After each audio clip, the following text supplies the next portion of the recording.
History Keeper series has been sold in dozens of countries. How do you feel about seeing all the characters come to life in all these different languages? Well, obviously amazing.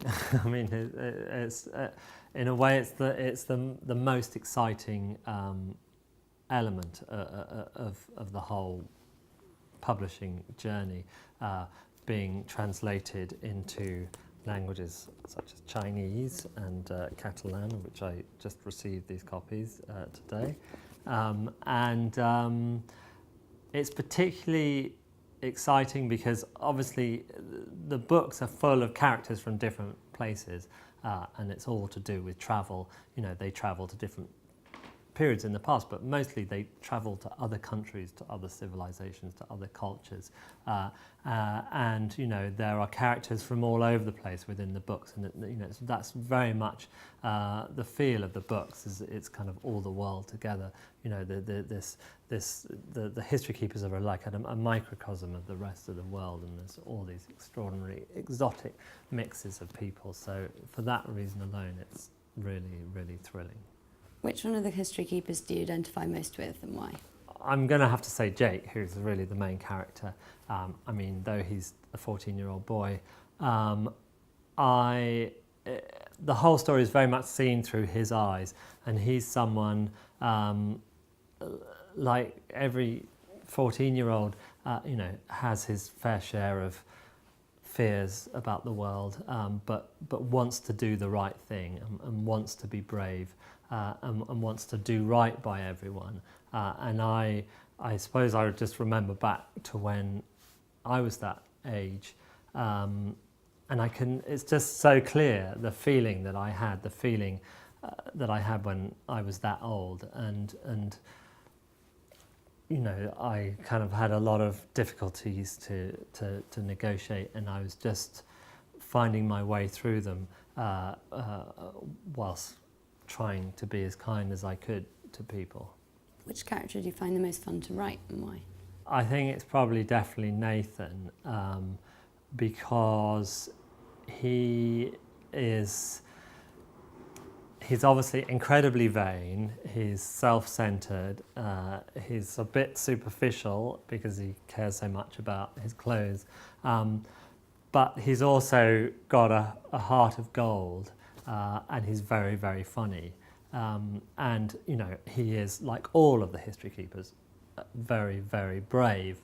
And I just like that mixture, that he doesn't tone himself down for anyone, that he says what he wants to say, and he just always finds the funniest thing to say in any given situation. And it's quite nice because, you know, we often feel that we need to be polite, and I don't think Nathan is particularly polite, and that makes him a very fun character to write. If you were a History Keeper, which period would you most like to travel to?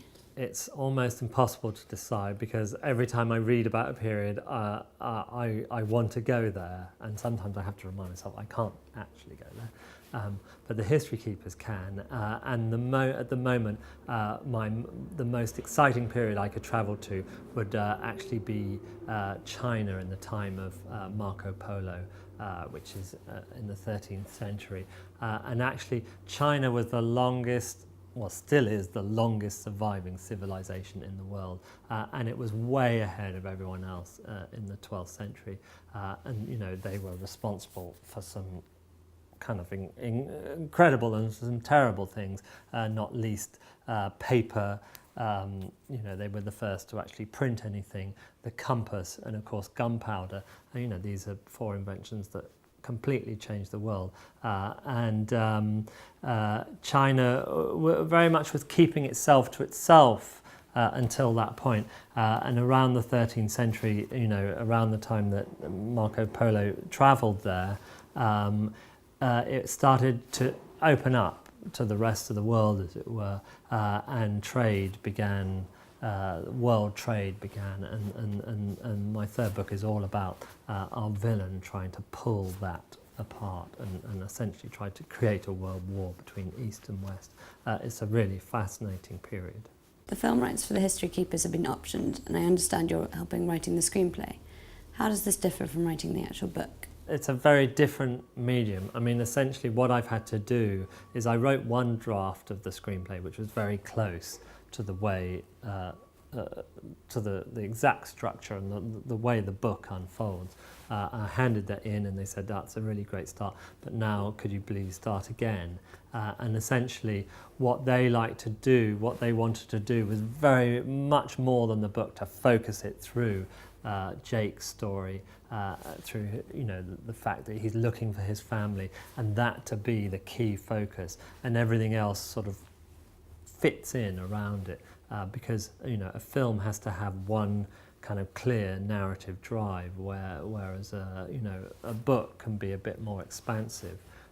So it has required, I've been required to sort of pull it all apart and put it back together again. Hopefully in quite a seamless way. It still very much seems like the book, but the story is told in a very much a different way. Book 3 takes us to China. How much can you tell us about where the adventure is going?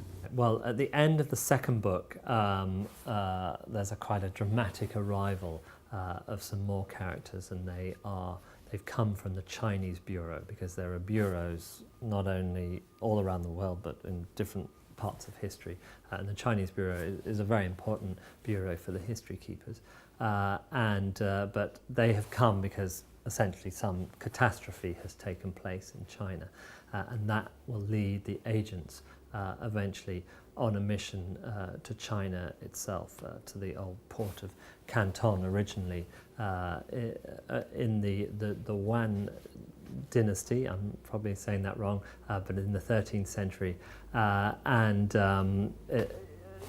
it's going to be the start of a truly thrilling adventure in the East, and a lot of new and exciting characters, and a lot of danger and action and romance.